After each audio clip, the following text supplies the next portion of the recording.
This ain't the life that we chose, but it's the life that we live in. Know we belong on the top, but we ain't tripping, cause we'll get there in a minute.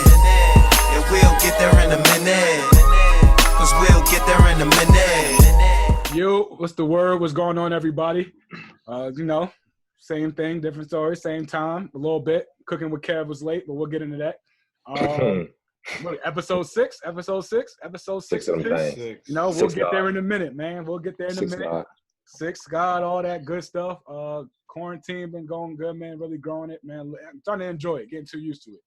I ain't gonna hold you. I really like it. I'm starting to get the changes. But yeah, man, y'all all good? Yeah. Same old shit, different day. Like you said, getting a little too comfortable with the quarantine. You know what I'm saying? So I'm just it's cool. We got the podcast every Friday. We bang it out, man. Get a nice little routine set up. Feeling more creative and inspired, man. So it's dope out here. Man. So nice little therapy session. Yeah, it is. This is it. So we got a good episode to y'all today. We're gonna talk about a bunch of different topics and funny stuff. You know how we do, and just when we talk about stuff, we're gonna get there in a minute. That's why we did it, man. It's us talking some shit. But yo, word up. We gonna let DZ got a couple new things he wants to break down to the fans, to everybody. What you got for us, DZ? I mean, I got a new AKA from the streets, man. Ooh. Streets keep hitting me up, man. Ooh, talk about it. Every time you see me, I got the red cup, yacked up DZ. Yacked up DZ. AKA Big Drip, no leaks. Because you see the jacket. You see the jacket. I promise you, episode 1, I got a jacket. I promise you ain't coming. Hold on. Oh, chill. Get ready. Chill. I'll take it. Man. You see, high school Letterman. Yeah. That butter soft cloth. Ooh, talk about it. Hoodie if it's game time. You see a rival gang, you put the hood on. Pockets. Talk about it. What y'all want to do? What y'all want to do? You feel me? Mm-hmm. That's the type of energy we're bringing. I'm digging that right there. That's energy right there. That's me. That's hard right there. That's hard right there. I like it. Yeah, I like it. We like that energy. We like that energy. I like it too. And unfortunately, I wish we didn't start off with that. But that is great energy. But I'm glad we started off with that. But then I got to ruin the energy. You know what I'm saying? We had one of our members recently, one of our groups. He thinks he's already ready to go flying solo after episode 6. Beyonce. Yeah, you know what I'm saying? Beyonce, Kev, but he not even Michelle. Oh. You know what I'm saying? Why are you trying to make it be all that? I'm not trying to make it all that. Oh, my fault, man. You and your feelings, right? Episode 6, people don't know how to act. You know what I'm saying? We get over 100 views, and this how, 100 subscribers, I should say, and this is how Kev want to go out. So Kev trying to start a show. What is it, Kev? See, again, you misunderstood exactly what I said. I was talking about a segment, something that's maybe a minute to 3 minutes long that goes along with what we're doing right now. So you misunderstood it as what you did. All right, perfect. I don't like people that much, bro. So can you explain what your segment was and how that goes into this? That boy asking them questions. I appreciate that. So my segment would be just cooking up something real quick, something that's nice and easy, something that can maintain you throughout the day for everybody that's watching that is either interested in sports or media, because everybody loves food, bruh. True, but when have we talked about... At the talked end of the day, everybody loves food. When have we talked about food ever on this podcast? When have you talked about food? You're right. He did. Everybody got to eat. I'm going to shoot you some bail, Kev. You were talking about not wearing your deodorant. You spoke about the things that you put in your body. Okay. So there you go. See, I can maybe I could get on there and make deodorant with some folks. I could teach them how to make their own deodorant. Maybe that ties in what you're putting into your body. Ties into I don't know, bro. And also you wanted to call it Cooking with Kev, capital K. Yeah, I told you, man. I be trying too hard sometimes. Sometimes you gotta let me know when I overstep. No, that's swag. That's swag. Man. You know what I'm saying? Like, it was that shit. You know listen. It was dope. The fact that you even, 1, you brought it up, and then 2, you thought, knowing us and how long we've all been close, that you thought we would actually agree with the shit, which is crazy. Yeah. Listen. You just got to put it out there sometimes. Like, that's one of them. That's one of them. If you feeling it, you put it out there. If not, hey. School outfits. I'm gonna kill him in the morning with this. Oh yeah. And your shit ain't that fire. But listen, it's two things that can happen. It either works out or it doesn't. My nigga Kev had the book like, yo, this the one. Hold on. I'm about to, yeah. Cooking with Kev. Not even though. Not even. It just popped up. But for real, I was like, yeah, they might like this for real. So what did you? All right, what did you think that segment? Where were you taking this with that? I know you said you were gonna hit them with a few recipes or whatnot. Right. But like, where did that come from? I don't know, bro. Because everybody loves food. That's why. Okay, all right. I'm cool. So everybody loves food. Cool. So at the end of the day, we all got to put some nourishment in our body. So if we get something, and again, if it's a recipe that takes a minute, we'll get there in a minute. Hey, so you get the whole recipe in 1 minute. See, you like that. You like that just a little bit. So did you plan on actually really eat any instant rice? Maybe. Yeah. Or you just break down the whole thing in 1 minute. It's more seeing how it's done, but breaking it down into a 1 minute segment. All right, for you to let me stop talking about instant rice. See what I'm saying? I ain't bougie. I'll put that in the microwave. Get right. So I kind of figured you had. Oh shit. You fucking up. You fucking up. You fucking up. He did the old school kung fu movies. What I'm saying is, you Oh, didn't no. do this, Kev. Yeah. Oh man. Your technique. Yeah.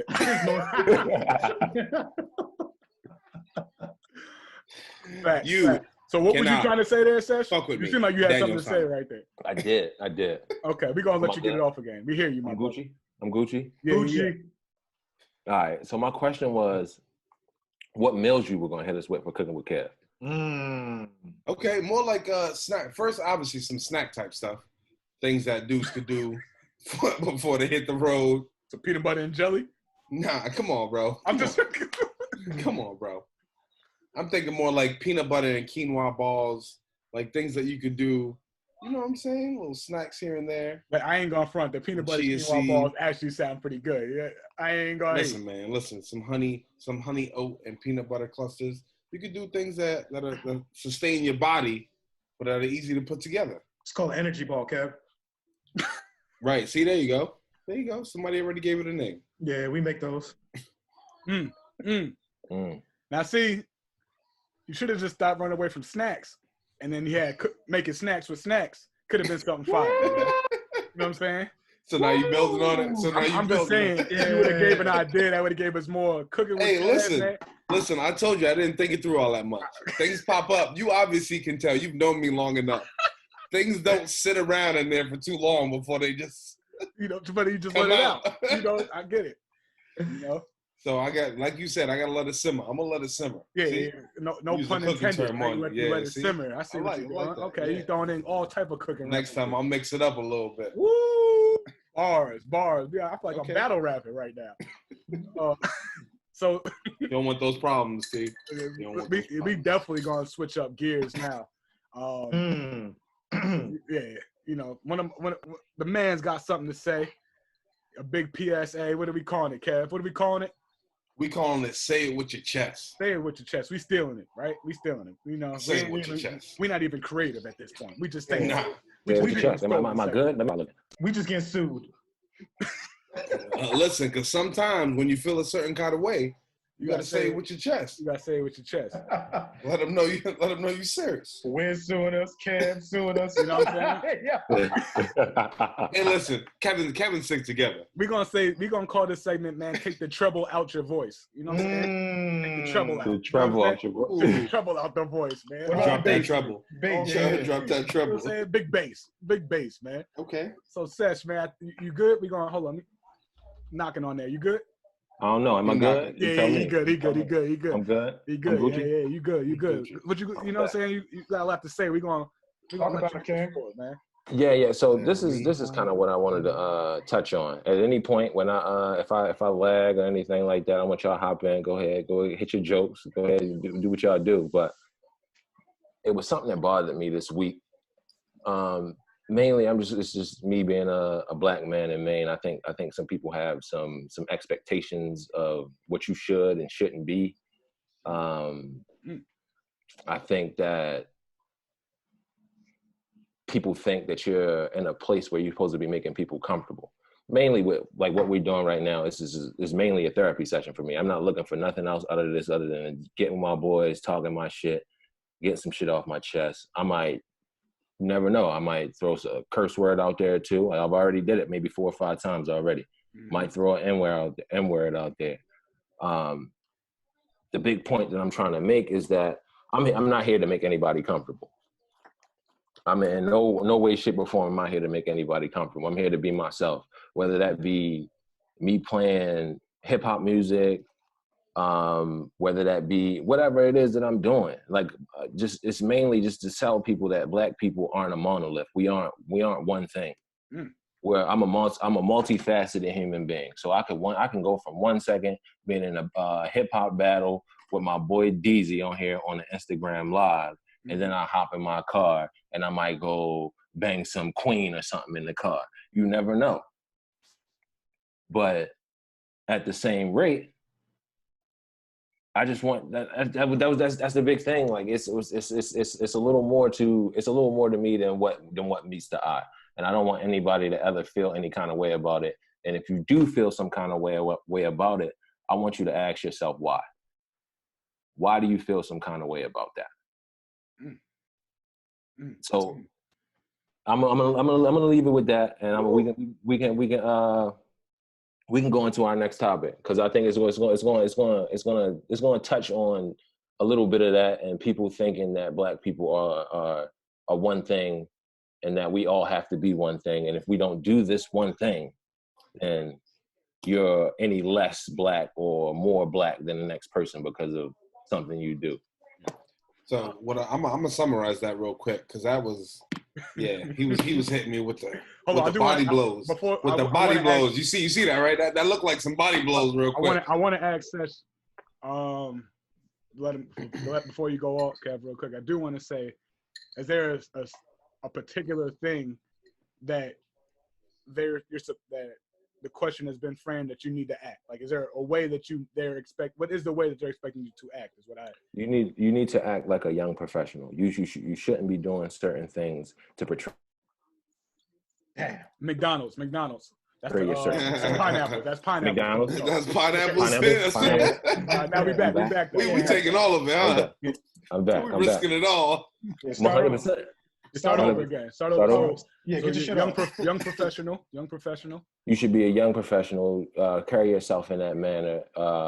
Especially if you're gonna be working with children or working with kids for whatever reason. Mm-hmm. And it was mainly to speak on that. If you feel any kind of way about what I listen to, how I listen to, whatever I listen to, how I do anything that I do, and that and me training your child in any kind of way, I don't have to. It comes down to that. I am who I am. I'm not going to change for nobody else, for how the outside world may view me in any kind of way. I am who I am. I love that. Okay. I love that. And then I think that stands for everyone in on this pod. Like, we are who we are. Like, there's no shame in that. There's 100%. We wear that proudly. You know what I'm saying? It's... And so I'll summarize, so Sesh is telling us he's an eclectic individual. He has varied tastes. Right? Yeah. He 100%. Doesn't fit any. Yeah, just like most people. What you look like doesn't say who you are and what your interests are and how you're supposed to act or behave within a certain circle. We can switch our registries. We can speak with different vernaculars. We can change up our vocabulary and sound more intellectual. We can do whatever it is that you like, or we can go backwards and sound more hood and be that dude that's like, yeah, that's my man right there. We can switch it up and do whatever it is, because switching those registries is still a part of who we are. But we understand that within certain situations, it may take, or in certain situations, you may need to be that person to close that deal. and make that sale. But again, who we are at the end of the day is not who we are at the end of the day is not something we're willing to sacrifice in order to make a dollar or in order to make a friend or to make someone else feel comfortable, as Derek said. 100%. It's no, you don't have to explain so much, man. Just it sometimes gets a little frustrating when people want to put you in a certain type of box. And for me, I don't know if it's just how I was raised, but you tell me I can't do something, I'm going to do the exact opposite. And I'm going to show you that I can do whatever it is that I say I can do. I'm not looking for no handout from nobody. I'm not looking out for anything. I'm just trying to be myself and provide some type of, I guess, positive light to something, whether that be me showing a positive light when me hopping on. Listen, me and Jeezy hopped on the live, got the Gucci and Jeezy rocking. We didn't really get into that, but at the same rate, I could care less who was on there looking at it. It was me and my man on there. We got our shit off and we was reminiscing. Really, that's what it was. It was a whole bunch of shit that we listened to on a regular basis. What we used to listen to. It brought us back to a happier time. So it's a lot more than just a hip hop battle. Hip hop is a lot more than just curse words and dudes doing this and that. It's a lot to that. It's a lot to it. And to think just because somebody listens to something a certain way. I kind of touched on this before on like Facebook and stuff like that, but did it in a more lighthearted manner. Me pulling up to a red light and me banging a certain song. But I'm in a work truck. So I can see like how I can see the looks on the people next to me trying to figure out what the hell is going on, because everything I'm listening to is saying nigga. This is a nigga right here. But I'm in a truck. I have a career. So it makes you think so many different things all in one, and you can see the confusion in people's faces when they're looking at me. So it bothers me where people want you to be something, or if somebody feels some way about that one thing, they want to tell you like, okay, nah, that's not right. You need to be this way because of this, this, and this. Nah, I'm gonna be what the fuck I am. Yeah, I think people need to cut the shit as far as being closed-minded. Like where I work, when I go on my little work retreats and I see all these people, or just friends I have in general, like even stupid shit like politics, like a lot of them are surprised that I'm not a Trump supporter. And then I'm just like, why? Because in their minds, when you make a certain amount of money, automatically you should vote for Trump. So I'm just like, you know what I mean? Like, and I always have respectful discussions and they respect it. And I'm just like, hey, this is my point of view. Like, monetary value should not put values on who you are or what you believe in as a person. Like, that's a box you in. Like, as far as me, if you listen to my work voicemail, you'd be like, nah, come on, that's not you. That's my money voice. Like, that is how I make my bread. Outside of that, I'm who I need to be. I'm comfortable. I'm in my environment. But people need to understand, like, don't judge what you think you see in someone. Like, get to know someone. Judge their character by what you have as an interaction. And I think that's what's wrong with the country today. Like, you hate gay people. Why do you hate gay people? How many have you had a conversation with? Like, to get to know why they are the way they are, how they feel, and how that happened. Probably not. Like, you hate Somali people. Why? Because of something someone else told you. Exactly. Did you have a conversation, see what they came from, what they was like, and how a lot of them didn't get the choice to come here? They got shipped here because this is where they needed to be. Like, it's just a lot of bullshit. And I think if people just took the time to have conversations with someone different, if they made a point to do that, country wouldn't be so fucked up. So pretty much what you're saying is that, like, there's an ignorance by not having those conversations. And ignorance just means a lack of willingness to expose yourself to certain things, certain people, certain cultures, certain ways of thinking. So if you think about ignorance, really, that's really what it comes down to, is like keeping yourself within that box. They keep themselves within a box, so they expect you to do the same. But that's really what it comes down to. and here it goes. from my point of view, I've learned to kind of just, I mean, shit. I'm myself. I think we know it. Kev, you see me in the workplace. I'm me. I'm not. What's up? If somebody said that's me to the T. I'm very comfortable. I'm not worried about any of that. My issue is why. Like, it's one thing if it's a kid, right? A kid, I'm gonna have that conversation with a young adult. I'm a young adult or growing into an adult. Those are who I'm gonna have those conversations with, right? That's who the people I've touched. I know we've all touched some type of youth kid, right? Because they've only been taught a certain way, right? I'm not gonna sit here and I'm gonna be honest. If I have to educate an adult on that, I can give two shits. I'm not here to educate you. You've had your entire life as an adult to not figure that out by now. I'm not about to educate you on myself, who I am, and whatnot, right? That's just not gonna happen. So if that's how you feel, cool. We don't need to sit down and talk. That's done, right? You are an adult. I'm not here to change your opinion, right? Whatever you want to go shoot tit for tat, cool. You educated, so am I. Whatever you want to say, I've done just as well. Cool. Now what's up? I'm not about to talk to you. So if I got to educate you on what my skin color does or how I should act, there's no need to talk. There's none, right? That's just how I've learned. Like, if I really, there's none. I'm not about to educate you on where I come from and my background, right? Because, right, why is it that we have to educate people about where we come from and what we do, but the people judging us don't got to say nothing about their background, right? We don't got to sit there and be like, dang, where did this person come from? Or matter of fact, we don't. If it's any other person bumping hip hop besides us that says an N-word and shit like that, they're not gonna look. They might look at them crazy, but it's not gonna be the same look that they looking at us with. So I'm not about to sit here and educate adults. Like, I'm not gonna have a civil conversation and talk about relation. Why are you judging me off of whatever? Cool. So then another thing I get mad at is, hey man, I don't see skin color. Well then now we're not gonna talk, because the first thing you see before you talk to me is that I'm black. Right. You know what I'm saying? So don't tell me you don't see skin color. It's like you don't see it. It's like saying I got black friends.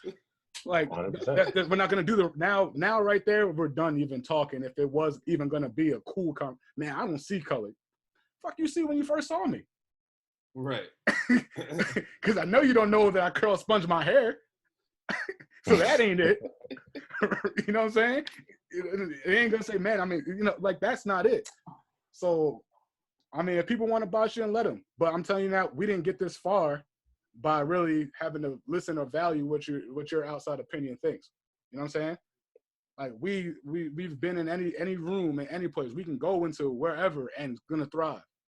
If you want to hate on that, that's on you. You know what I'm saying? So, right. At the end of the day, when your heart's pure, man, do what you need to do. Right? Because every kid we gonna touch and every kid we gonna train, they're gonna know it's from a place of purity, and that way we can make sure these kids grow up in a sense, man. Hey, be you, right? I played devil's advocate on one point and one point only. Mm-hmm. The conversation piece. Because of me, I'm born and raised in Winslow, Maine. I've seen 2 black people in my life, and both black people acted like me, looked different. Both wore flannel. Both bought trucks and did all that shit. And you coming from New York, I want to know you. I want to know what you've been through. I want to know more about you. And me being more educated about your past and how you differ from this person will help my perspective. And then I can raise my child to say, hey, all black people aren't like this. If you see that it's different, I get it now. But see, so that's and I can appreciate hold on. I see what you're saying, but that's not a conversation, right? I'm going to tell you this experience, right? There's really nothing you can actually have back about the experience I'm going to teach you that you want to know. Me questioning you makes it a conversation. Like, hey, all right, so you said this, what about this? Like, how was that like? What was that like? That's learning. You know what I mean? That's learning, and then there's a comment. I'm looking at the conversation. You're right. And I think we're just differentiating the 2 words of saying, like, I'm not a, you're right. I'm not. You're right. It's still a dialogue. Like, it's a dialogue. You know what I mean? It is, but it's a way that you go about the way you framing it, DZ. It's absolutely nothing wrong with that. You're curious and you're trying to learn about it. But when you're trying to say more what I was speaking on was more so, It was mainly behind. It was I'm under the balls from shit. It was mainly behind me and your IG battle. Have I brought it up? I figured 5 or 6 now, right? Mm. And it was mainly because a lot of profanity being used in the music that we listening to. Me coming into like the space of dealing with kids or high school children, and how am I going to be portrayed as a role model if this is what I'm doing on IG Live? Well, the question you should have asked, right? Especially because of the sport we're teaching. What are those kids going to hear when they enter and immerse into that locker room with people that listen to the same music that we do? Mm-hmm. Right? So that's the music they listen to on the field. Point blank, period. Exactly. I think the key. Yeah. So that's a question they gotta ask, because if they would have went to the University of Maine, those kids, right? They're going to listen to that music we played, because that's the music we played. That was the locker room 6. You had this. The speaker was next to you. That's a Play fact. that. That's a fact. Play it. It's a lack of accountability on the parents' part. Like, you know what I mean? They can't get mad at you because you listen to that, and they can have simple conversations with their children and explain certain shit. Like, and it's the same thing I was tying into the 6ix9ine shit. It's just like, these artists are not raising your children if you are. Like, hey, Right. listen to, like, my kids now, 8, 5, and 2. I stopped like sheltering, but fuck it, curse words. Just don't use them, and don't play this when people are around. You know, they're gonna be exposed to it eventually, and you tell them, like, this is right, this is wrong, this is entertainment. You don't want to do this, and that's a part of parenting. You know what I mean? If you training my kid, I'm expecting you to train them, you know, about the game and mentally and physically like that. But I'm not expecting you to change who you are to do so. That part is my responsibility as a parent. You know what I mean? Be bumping some shit I don't agree with, fine. Hey, let's have a conversation with it. That's not good words and blah, blah, blah. Boom, boom, boom. It's entertainment, but go do your thing. And that's where I'm at with it. That's where I'm at with it as far as like the music. When the music, it's mainly the music thing for me, and what I was kind of speaking on, because I just feel like you're putting me into, because this is what you heard me listening to, or this is what you heard me playing. You're assuming that I'm this when you take this, and this and put it together, whether it be for me being a black man from Baltimore City listening to Gucci Mane or Jeezy. You expect me to be this one thing. I'm not that. I don't. If you feel some kind of way about it, address it. Say something about that. Yeah. And in that conversation, you will find out a lot about myself in that conversation. But I'm not gonna censor myself for anybody. And that's what it comes down to. I'm gonna put it in a way. What I found is it's not really what you say, it's how you say it. How you say it. Message. Come on, man. So it's so if you want to have the conversation, I can have the conversation with you. Mm-hmm. We can have the conversation with you, and I can tell you exactly why you're wrong for even thinking that. If I was a black man banging some rock and roll, like I said, I bang Queen sometime. I love Queen. Love Queen. Love the movie. Love Freddie Mercury. So now if we was on IG Live having a rock and roll battle, would it have been looked at the same? I wouldn't have tuned in. Exactly. You would have been looked at differently from a different community. I wouldn't have tuned in. I wouldn't even box you. I wouldn't have boxed you out. But I'm like, yo, I don't want to hear it. I can't give you no validation. Not saying I'm saying that's cool. Do your thing. I'm gonna tune out on this one. You know what I'm saying? And that's the only courtesy that I'm asking. That's the only courtesy that I ask. Like if you have a problem, if you ever have a problem with me, come to me. Yeah. And I will nip it into bud, or we can have the conversation about it and we can address it.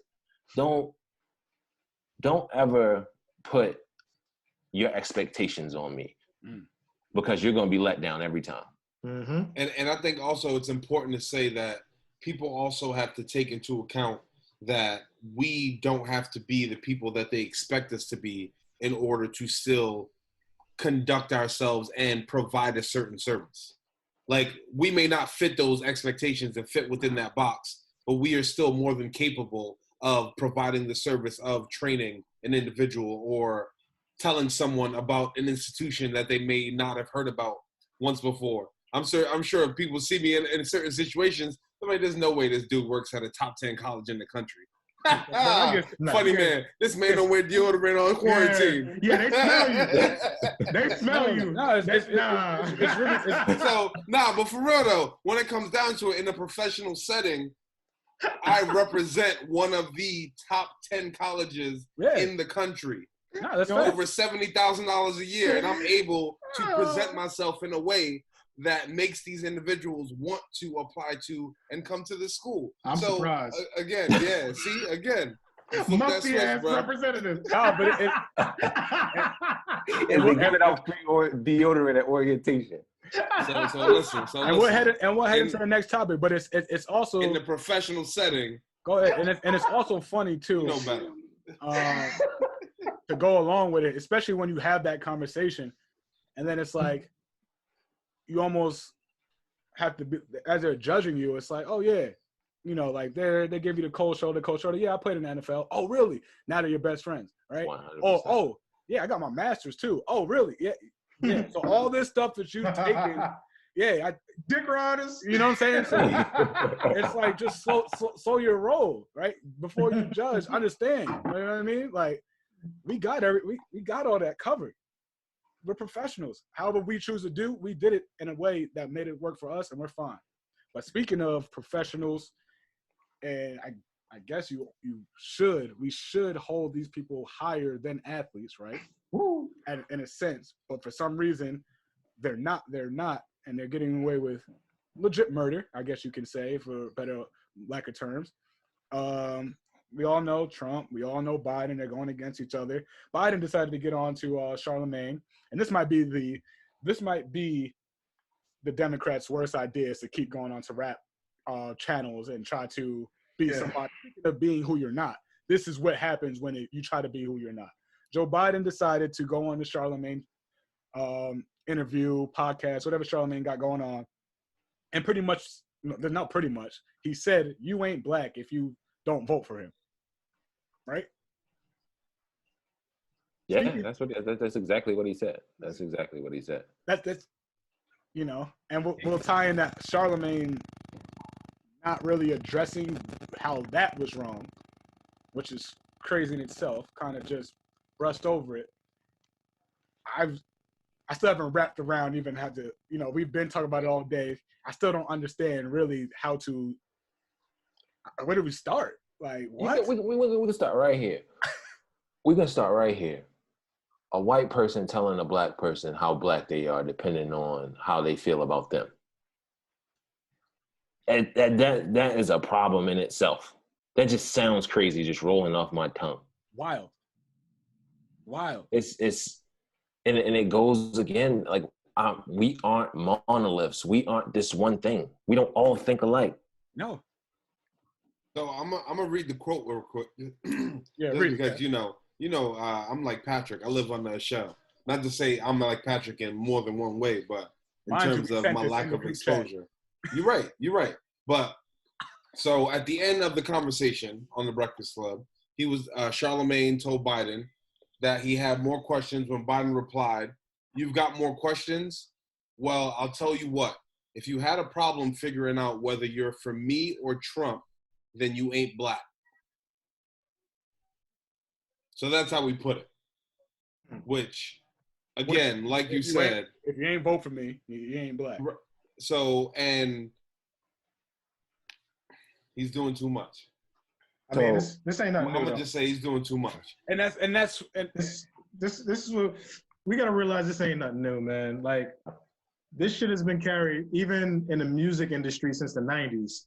These white executives telling niggas how to act like niggas. Like, you know what I mean? Like, the audacity of these people, but like, we let the shit rock. Like, right. That, you know what I mean? True. Talk about it. Like, how many minority people in politics or Senate or whatever close to them has publicly come out and said, like, yo, watch your mouth. Like, I don't care if you want him to beat Trump. You still need to make it plain and clear, like, yo, Don't say that. Like, we don't want you to be president and think that's okay to say. That's enabling. That's enabling you to say that. Like, that's what I mean. Like, if they're not telling them to cut the shit at the top, we're doomed. Simple as that. All right, so I got a question though. I got a question. Is this something he's gonna be able to redeem himself from?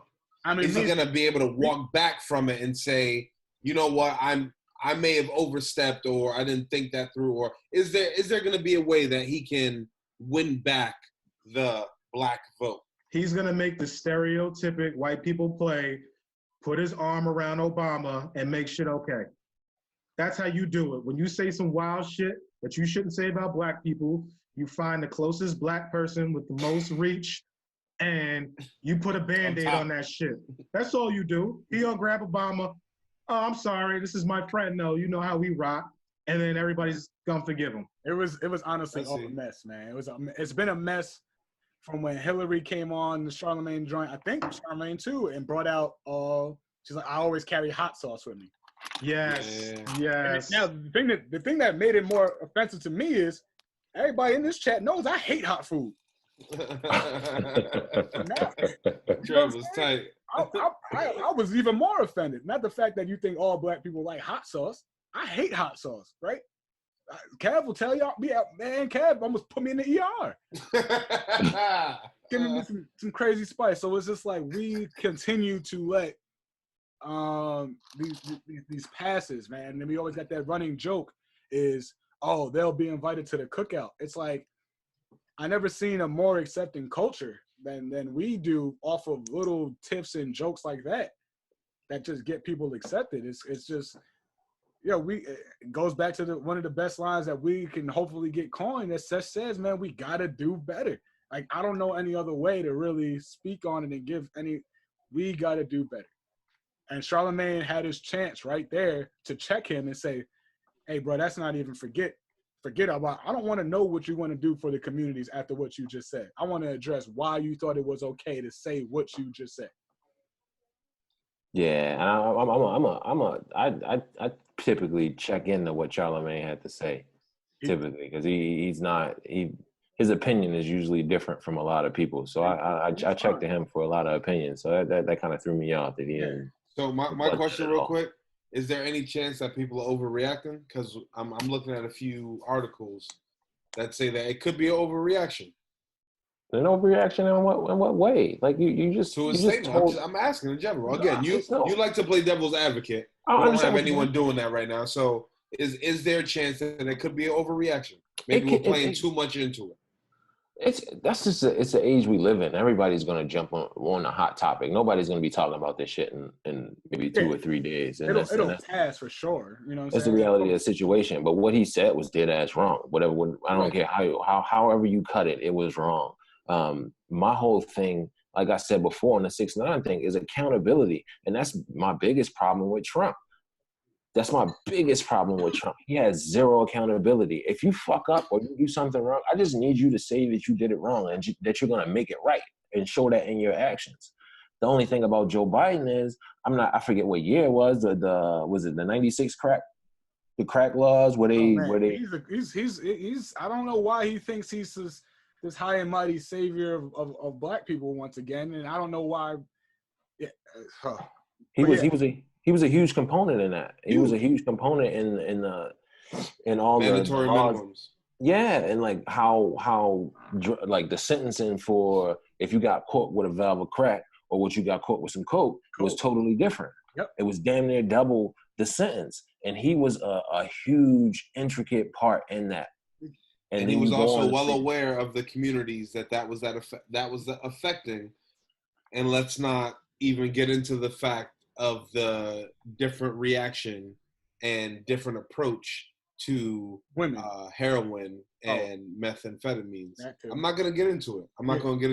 Because again, the population and those that it's affecting is completely different, which is why the approach and the mindset is also completely different. And a lot more sympathetic, empathetic. And just like understand, it's like, cool, I get it. These people are in higher powers. And Charlemagne, he was like, you want to know what he's going to do for the community? the same thing every other president has done for the community, and that includes Barack, right? Barack gave us a little bit of hope, but at the end of the day, the communities are still the communities. So the community ain't gonna change by the president. You know what I'm saying? It's just not. Vote local if you're into voting, or go out and try to make a difference yourself. And I'm not saying Charlamagne is not doing that, but the thought process behind that the presidents are going to save us or whoever's going to save us isn't the way. Let's not keep interviewing knowing now, it's continuing improving, right? It's let's just leave that in the past and let's do better.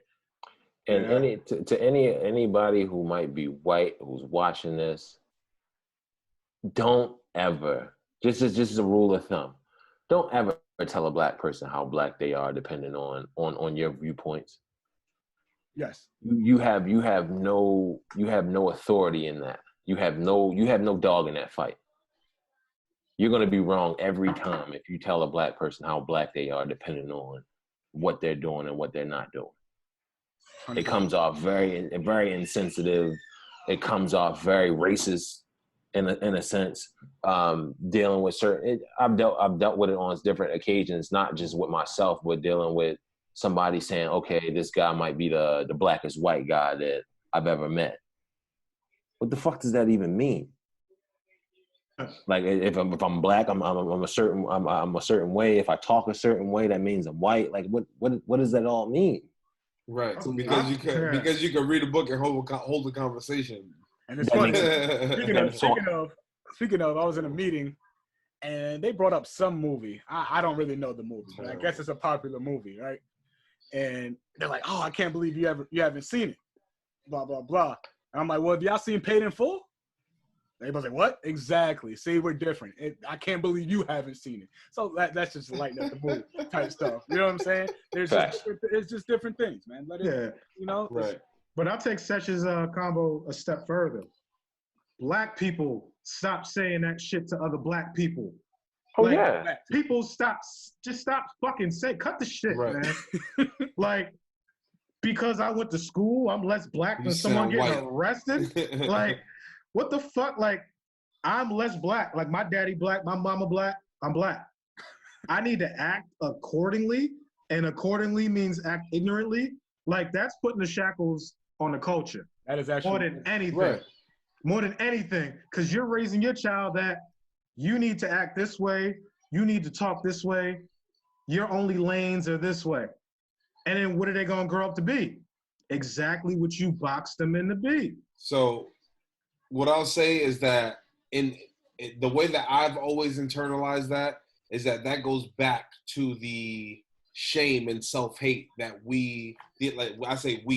that certain cultures were meant to feel and think about themselves. So I feel like that trickles down to the self-hate and the self-deprecating like mindset that people go into it with, is that you are less than, so you are supposed to carry yourself in a certain way. You're supposed to be twice as good. Right? So they pretty much say that we're half. So again, I feel like the systemic, as they say, the systemic racism has affected more than just the familial ties, the way that we're seen within our communities, the way that we're judged within our families, but it also affects the way that we see one another and the way that we treat one another. That's what I'm saying, man. Gay, straight, like whatever it may be, like whether you're living up to being black enough. Like the fact that I didn't play spades, that was a pretty big deal. But again, different cultures. No. Being black Caribbean or black African American, that makes a difference. No, so, there's plenty of Caribbean peoples that play spades. You're right. You're from Brooklyn. You're from Brooklyn. I wasn't gonna go there. So listen. No, I'm just gonna say. It's different cultures. Understand? Different cultures get exposed to different things. But what I'm saying is that we just gotta understand that we're not all meant to fit. We're not, man. And this, I know I have to say this, and then we'll and if anybody else got to piggyback, let me just tell you the way. Listen, man, I grew up around drug dealers and I had lawyers in the same, almost on the same street, right? Had black cops and I had dudes that hated cops, right? That's how we grew up. Black excellence and what black culture is does not have to define in a certain way, right? Point blank, period, right? I've grown, like, you can judge me all you want, whatever you want to say about me. I could talk to one of my closest friends who was selling dope, and then I was also talking to another close friend who's a police officer or a family member, right? It's just that as I said, eclectic, with variety. There's a lot that we can do, all right? And I'm not going to judge a person if he's selling that drugs or if he is the lawyer booking and doing his job, right? Mm-hmm. Whatever your job is, you got to do to feed your family. Hopefully you can not keep doing it illegally, and your goal is to make yourself legal. Cool, but I'm not going to judge you off of that. I'm just going to judge you by the person you are. That's what I'm saying. I'm going to leave it with this. After slavery, a black person was 3/5 of a man. Get the fuck out that mindset. We can be exactly who we want to be, do what we want to do. So stop judging each other based on bullshit, man. And let's grow as a people. Stop depending on someone to save you. President's not going to save you. This person's not going to save you. Support each other financially, mentally, physically, and grow as a culture. Like, it's that simple. It's support. Support each other. Stop hating. Stop putting your own views on other people. Start supporting each other, man. That's the fucking way you get out of it. It doesn't matter who's the face of the country. If in your own neighborhood, you're all unified and you got shit going with each other. Simple as that. Facts. Boom. We're gonna drop the mic. Speaking of bullshit or not bullshit. You know how we always do, man. We love talking about the sports. Obviously, we went off and got just like we said, man. We could talk about being black, and now we're gonna talk about sports, and it was crazy, man. We could talk about many different things. Flacco just got signed by the Jets. Trash. Flacco got signed by the Jets. We don't want to disrespect what Flacco's done, because shout out to the CAA football. Hey, Delaware. CAA football. He played at Delaware. You know, so gotta give him his love right there. He is a Super Bowl winning quarterback. That means something apparently these days. Quarterbacks winning a Super Bowl means everything. Like, football is not the Super Bowl MVP. QB wins. Like, QB Super wins. Bowl Super Bowl MVP. QB wins. Oh, God. Super Bowl MVP. But there's Flacco, who's an older QB. Pretty much I'd say closer to his last legs. And there's a guy named Jameis Winston out there. There's a Cam Newton out there. Just top quarterbacks that are out there. And the Jets being the Jets. That's what I'll alluded to. Good signing, not good signing. Why Flacco? He did nothing. I can't recall anything he did recently with the Broncos. Trash. I think New York garbage men were bored of some shit. They're fucking willing to not pay Jamal Adams and pick up Joe Flacco, who has done absolutely nothing since that Super Bowl. He was Super Bowl MVP because quarterbacks seem to always win Super Bowl MVP. That's just how it goes. He's not good. For the most part, Sash, that's a fact. It's a fact. You name me how many times a quarterback didn't win it. I don't know, but I can give you a few reasons why he won it in that game, though. You can save that, bro. But what I'm saying is, you ain't trying to analyze it. You got Joe Flacco, who is not a good backup. He could maybe mentor Sam Darnold, but you're gonna give him $3 million to mentor Sam Darnold when you already have a backup in place. I was wrong.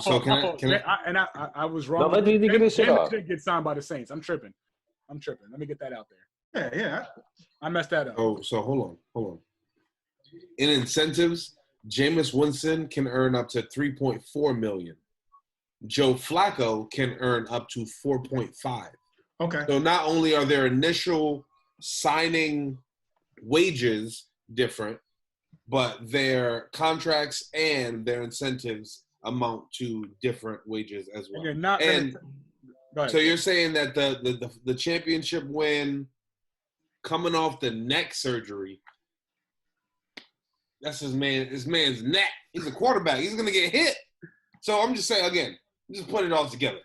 We got Cam Newton, who injured a foot, who is shown on different occasions. They haven't brought him in for a workout. Neither have they done Flacco. Nobody slapped him in the face either. What they should do is have Shaq smack his ass, get the contact lenses out. I forgot What? That just made me think about something we shared earlier in the week. Oh, yeah, but Shaq slapped, what's his name? Shaq smacked the contact lenses out of somebody. Out of Greg Olsen. Have his ass smack Joe Flacco. See if he's all set. If not, bring in Cam Newton. But my biggest beef is it's like they don't want to pay Jamal Adams his money, who is the best player on the team, including Sam Darnold and Flacco. By far, Jamal Adams is the best player on the team. The best player on the team. No, he's not. Who's better than Jamal Adams for the Jets? They currently have running back. Yeah. Le'Veon Bell is not better than Jamal Adams. Okay, I'll stop. Okay, you got it. Now I see why Flacco is good to you. Who was more of an impact last year? Le'Veon Bell or Jamal Adams? You're right. Okay. You said last 1 year. Honestly one speaking, year. I speak in totality. But okay, we can speak on 1 year. I paid attention. I know Le'Veon Bell didn't have a great year last year, but I also didn't pay. He didn't have a bad one. If you're talking totality, how long has Jamal Adams been playing? I don't care how long he's been playing. You're talking totality. Totality. Jamal Adams hasn't had a bad season yet. Okay. So Le'Veon Bell had a bad season? Last year? Wasn't it great? No, it wasn't as good as his other ones, but you can't consider that a bad season. He was on a great football team at the time. All right, man. And he also set out of you. I see what Seth is saying, but Le'Veon's great. Le'Veon's great. He's great. But if you're basing it off body of work total, Jamal Adams hasn't had a bad body of work yet either. Okay, who are you more comfortable losing, Sesh? Say it again. Who are you more comfortable losing, Jamal Adams or Le'Veon Bell, if you're the Jets? What year is Jamal Adams in? Like it's going into his third or fourth. Something crazy. Son is he's a monster. Google that, Kev. I know. I already got it. He started in 2018. Yeah. I feel like I don't know. It's tough to say because Le'Veon is a running back, and running backs typically don't last as long. That would be my only concern with me picking Jamal Adams over Le'Veon Bell. That would be my only concern. But Le'Veon Bell isn't your typical running back. You're right about that. I think he's when he's healthy, he's one of the best. I think he is the best when he's healthy. I don't think it's no question about it. It's nobody even close, in my opinion. I'm not gonna. Yeah, I know. Yeah, I'm not even gonna disagree with that. So I'll take that back. He's in his fourth season. I thought so, Kev. I didn't think. Yeah. Yeah, you're right. Who's better in this position than Jamal Adams? Tyrann Mathieu. Oh, Honey Badger. Is he free? He's free or still strong? I go safeties as safeties. Oh, you count safeties as safeties? I count safeties, point blank period. If that's the way, then all right. Earl. No. All right, so do y'all want Jamal Adams was the second greatest? greatest. He was the second highest ranked safety. And I'm cool with that as far as like the safeties and everything like that. But I just don't know where all this hate for Flacco in a backup position is coming from. Yeah. Let's go back to Flacco. Yeah. Because last year as a starter, he didn't play as well as Cam Newton, who was injured. Okay, so is he a starter? And he also is coming off of a neck injury. But so someone else who had a lesser injury who played better should have gotten signed before him. This is what I'm thinking. The question is, are you as a franchise, are you trying to win or not, right? Competition breeds success. Who's going to be running the scout team? Who is gonna push Sam Darnold? And yes, do you want your quarterback to worry? But no, right? You have two valuable options right there. You get Cam Newton on there, and now you have two starting quarterbacks. Cam Newton got a lot of years left, right? Now, Jets are in a position now, if Cam Newton comes back healthy, a la Teddy Bridgewater, does what he does, now you have a time to get some draft picks back. You got time to make moves. Now, if Sam Darnold, vice versa, whoever wins that spot, you got Sam Darnold, young Sam Darnold, people will take that too. The point is, though, is why as quarterbacks out of every position, nobody wants to make that room competitive, but everywhere else on the field, you want to bring in the top-notch players, but you want to make sure your quarterback is okay, right? Joe Flacco is not going to push Sam Darnold. That's a fact. True, it's a lot of other factors in that too. Is Cam Newton taking that check that Joe Flacco just took? Well, all we know is from Cam Newton is saying he's willing to go and compete for a backup spot. So, and until you know what a backup does get paid, depending on.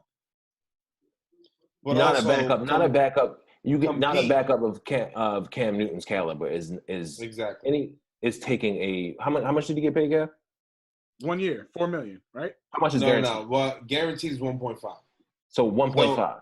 But I understand that. What you're saying, Trev, is I can see the different the views. Is that I don't think Cam Newton will want to sit behind Sam Darnold because Sam Darnold is seen as their franchise quarterback. Joe Flacco, I think, may be willing to take that role because he might need a year to show that he's ready to be a long-term backup. Joe Flacco is collecting a check. Right.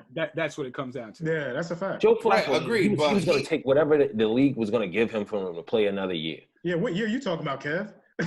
I think he's going to play. I can see him being a back. Somebody else is going to sign his ass. He's going to be a backup. He's going to take whatever the league gives him. Yeah, right.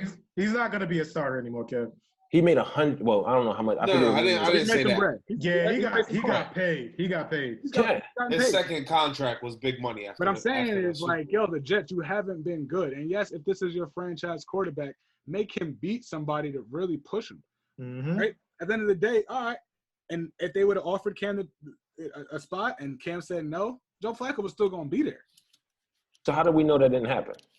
Because it would have been, would have got. Yeah, it would have been news. It would have been news. All over the news. Right. Would have been news. I can't. I'm not gonna. I can't argue the Cam Newton, Joe Flacco move or who's better. If you ask me, I'm gonna go Cam Newton every time, especially in right now. I'm gonna say Cam Newton is better than Sam Darnold. Yeah, 100. Absolutely. Not even close. Absolutely. Especially if your argument says, I'm going to go back to your argument. Body of work in totality. I got you. That's what I was going to say. 100. You got me there. And they don't have Robbie Anderson this year. No. They don't have Robbie Anderson. You don't. I'm thinking big. I'm thinking big picture. That's why I said that was my pause. When you talk about athletic talent, yes, Cam Newton is better than Sam Darnold. He's better everywhere though. And I think how many more years does Cam have? You got at least 4 out of them. That's a stretch, bro. 3. Okay, that's a stretch, bro. You definitely got more than 2. And I think you got a solid 2. You can guarantee on 2. You guarantee on 2. So you're telling me you can't get rid of Darnold and bring in a new quarterback by that time, unless they really feel like he's truly their franchise, because they ain't building around him. You got Le'Veon Bell and you got rid of Robbie Anderson. The silliest shit ever. It's clear to say he's not. I mean, like, a QB is only as good as his receiver. So you said, wait, hold on. Let me just get this straight. You said Cam Newton has how many more years left? I'm saying, like, I think 3. I think 3 or 4. I say 2.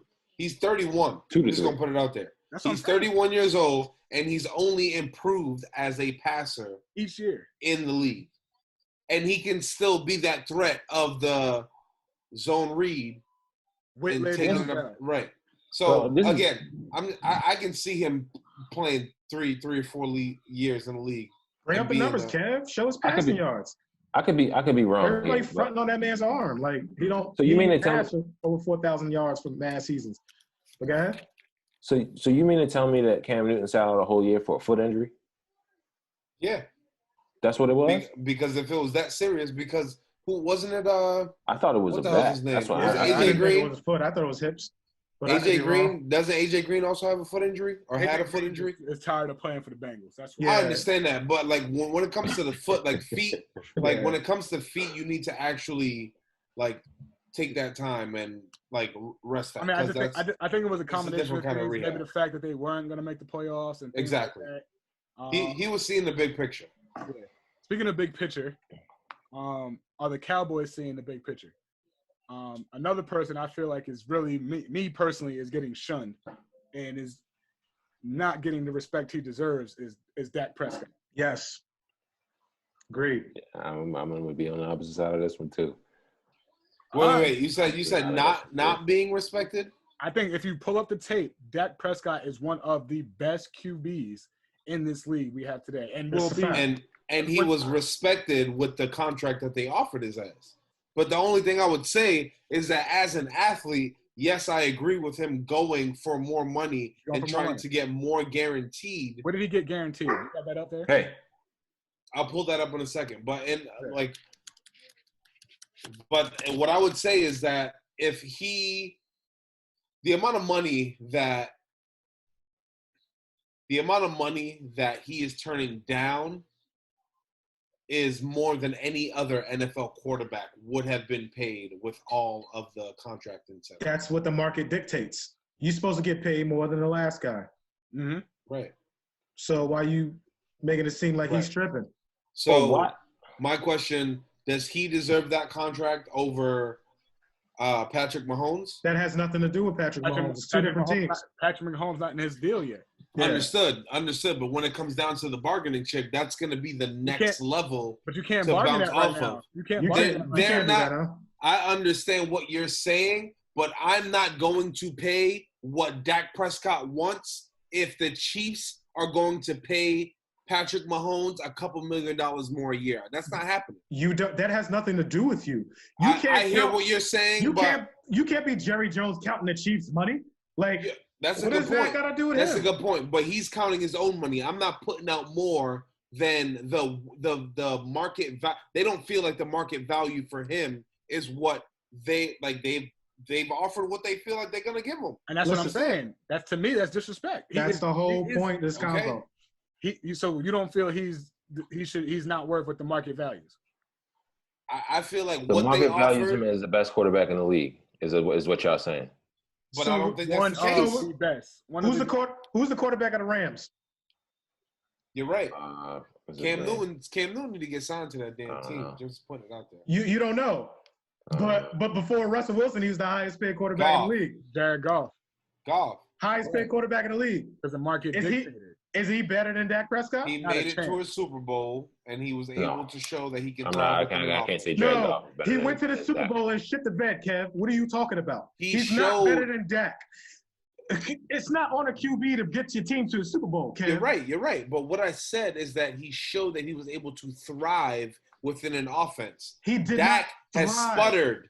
Dak has gone back and forth, and they haven't had playoff success. He threw for 5,000 yards last season. They figured out he actually couldn't throw the ball. But what I'm saying again, they kept doing all the little bunch packages and trying to get. Is the reason he got the contract is because they won games, made it to the Super Bowl, and he has shown with the head coach that they have, he has thrived within that offense. No, Kev. So I'm going to pay you to be the best quarterback within this offense to get us to more Super Bowls. Kev, you're wrong. He got paid because it was contract time and the market dictated that amount of money. That's when what did you you're get not paid? getting. He got paid, 2 years ago? Was it 2, 3 years ago? And he was the highest paid quarterback in the league when he got his money. That's how it works. When it's contract time, it's time to show me the money. Jerry Jones paid Ezekiel Elliott. He paid defensive fucking linebacker, and he paid fucking wide receiver what's his name? Amari Cooper. $100 million.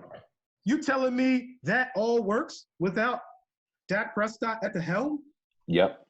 5,000 yards he threw for. You telling me? Yep. Coop, he didn't get that. They can sign Cam Newton for a lot less. But did they? Did they? They went and got Carson Palmer. And I'm going on record. No. They got Andy Dalton. Andy Dalton. Even worse. Carson Palmer Prescott right now is better than Cam Newton. Yes. Put the tape on. It's a fact. Put the tape on and really watch him get busy. What are we talking about? Are we talking about decision making? Is that what we're talking about? When we say it doesn't matter. It does matter. It does matter. Dak doesn't have a record of winning right now. He's taking the Cowboys to the divisional title. Yes. That division stinks. So what point are you making there? No, I'm like I love what Dak does with the football. He makes the right decision every time. But the thing is about playing quarterback in the NFL, if you want to win a Super Bowl, you're gonna have to make some throws. You're gonna have to Lies. make. Tom Brady. Tom Brady is the safest quarterback to ever play the game, and he's won chips off of making the right throws. What are we talking about? I'm not gonna say Tom Brady is the safest quarterback of all time. Tom Brady is a very accurate quarterback. He puts the ball where it needs to be. And so does Dak. What are you talking about? You just admitted he makes the right decisions. I said that. That is what I said. So what are we arguing? I'm saying at some point you have to be better than good if you want that big contract. In my eyes, if I'm a GM, I'm not paying Dak that. Well, if you're saying what you're saying he is, then Amari Cooper wouldn't have got paid. What do you mean?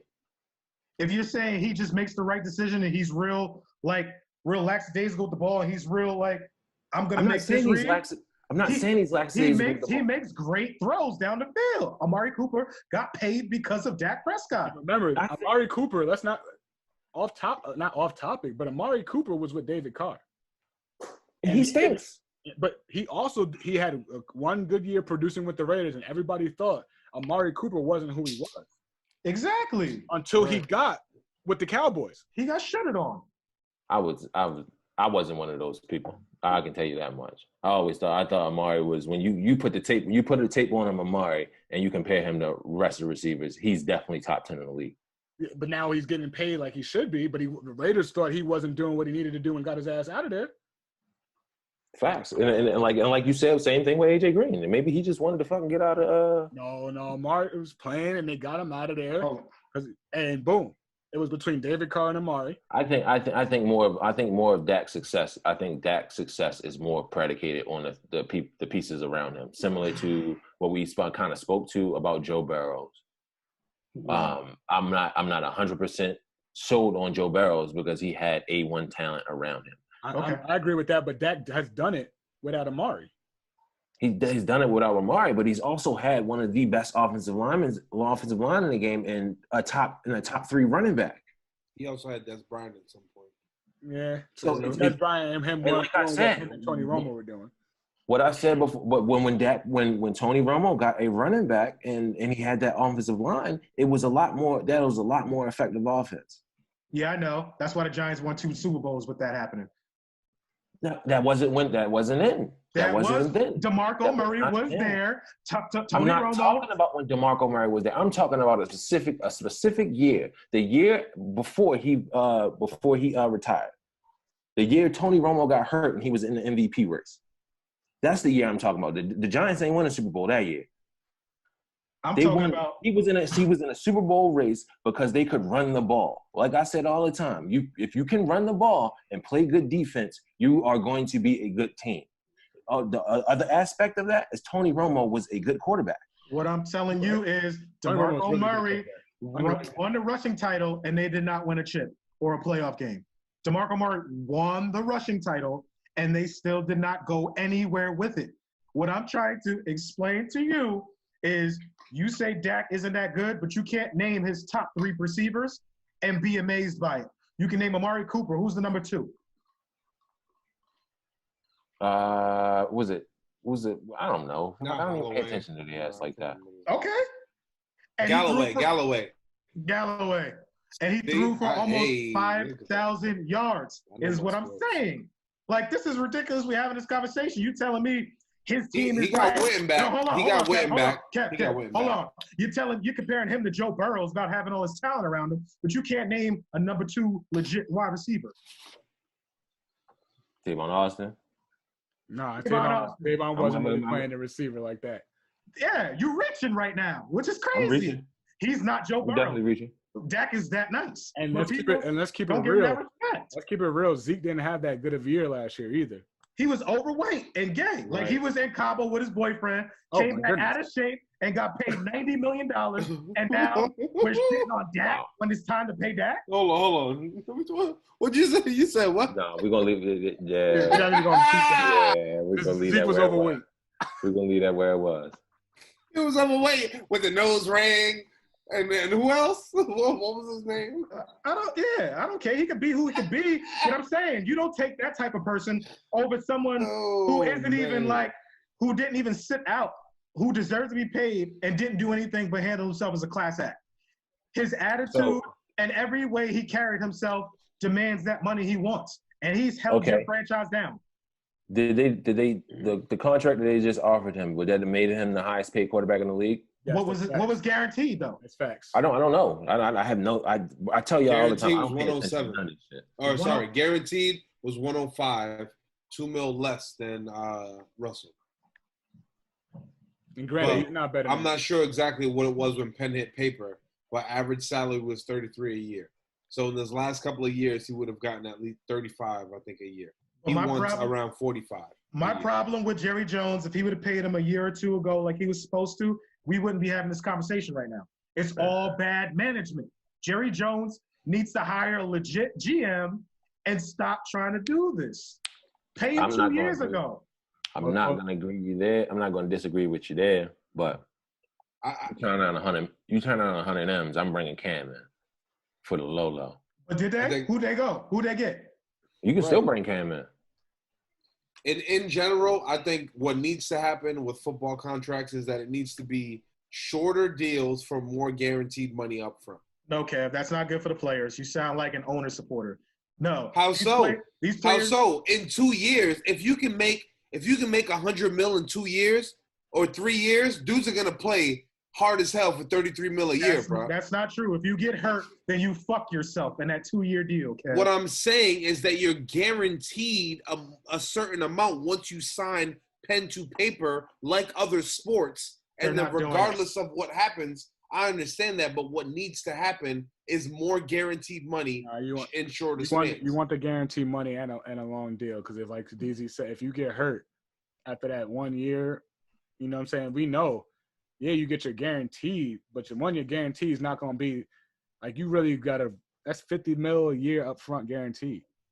I hear what you're saying, but again, guaranteed money in the pocket is better than hoping that you stay healthy in the long run. But that's why. Yeah, go ahead, Trev. I mean, I'm listening. But then now you get hurt. That's why people don't like paying for the franchise tag. Yeah. They have that. If that was the case, people would play franchise tag every year. So again, when I say guarantee, you're thinking NFL guarantee. I'm talking about the way that other sports, when they guarantee the funds, like MLB players still get their money regardless of if they show up and play baseball. Because they get paid. They have longer contracts. Baseball is they pay you after your prime in baseball, and they give you the contract for so many years, Kev. Understood, but in football, if you don't play, like there's certain things that make it so that you don't get a certain amount of salary if you're not actually playing with the team. Yeah. So what I'm saying is that guaranteed money in regard to what it means in other sports, if they receive that money up front and had that money for a shorter term deal, that would mean more. 2 in the hand is worth more than 3 in the bush or whatever the hell it is. But no baseball contract is 2 years for this much guaranteed, and you're screwed. That's the point we're trying to make about that. He wants a 5-year deal, this much guaranteed, this much money. If he's not that valuable, then don't pay him. But someone else is gonna pay it because Dak is real. Who's gonna pay him that? Nobody. Who's gonna pay Dak $45 million a year? Somebody will pay it to him. $45 million a year. Somebody will give it to him. I'm telling you, Tannehill got paid. Like, he's gonna get paid. Right, yeah. He's not gonna make $45 million. Somebody's gonna pay him that contract. He might make 36. He's gonna make a couple more than he wants or than he's already been offered, but they're not gonna go that high. That's the whole point of the negotiation. He has till July 15th to figure this out. Mm-hmm. I'm gonna speak on more to what Kev was saying as far as like the guaranteed contracts though. If it was across the board guaranteed contracts, like I'm not just saying one player. Obviously, you don't want a 2-year guaranteed contract, but if it was across the board, all 53 players are on guaranteed contracts, no matter how, whether it be 3 years, 4 years, 2 years, it's gonna be you're gonna see that lifespan of people coming into the league go up, because at that point, those GMs actually have to be GMs at that point. You have to actually evaluate talent and bring in the people that you want to bring in, because I paid this guy money. So if you bring in the wrong guy after 1 year, you can't just release him because you still owe him money. Exactly. So you need to be more sure about about who you're bringing into your organization. So I'm assuming that's what Kev was saying as far as like the guaranteed contracts, and it was more so across the board kind of thing, and not just a couple players on the team getting guaranteed contracts for 2 or 3 years. No, I'm at the widespread, like the widespread. If you're gonna sign people, everybody gets their money in that 2 to 3 year span. Perfect. But we're gonna perfect timing. DZ gonna take his normal piss. He act up, DZ. We're gonna wrap it up. It's been real as always. Thank you for everybody that's tuning in. If you like it, subscribe. Just type in "We'll Get There in a Minute" podcast. You'll see us. You'll see our faces. And just come in here and watch us talk some shit, man. It's been a pleasure, man. Pleasure. Sash, appreciate your PSA. Kev, cooking with Kev, some wild shit going on. But we're going to get it up to you and just keep liking it, man. Tell a friend to tell a friend. We out. Indeed. This ain't the life that we chose, but this the life that we live in. Know we belong on the top, but we ain't tripping, cause we'll get there in a minute. Yeah, we'll get there in a minute. Cause we'll get there in a minute.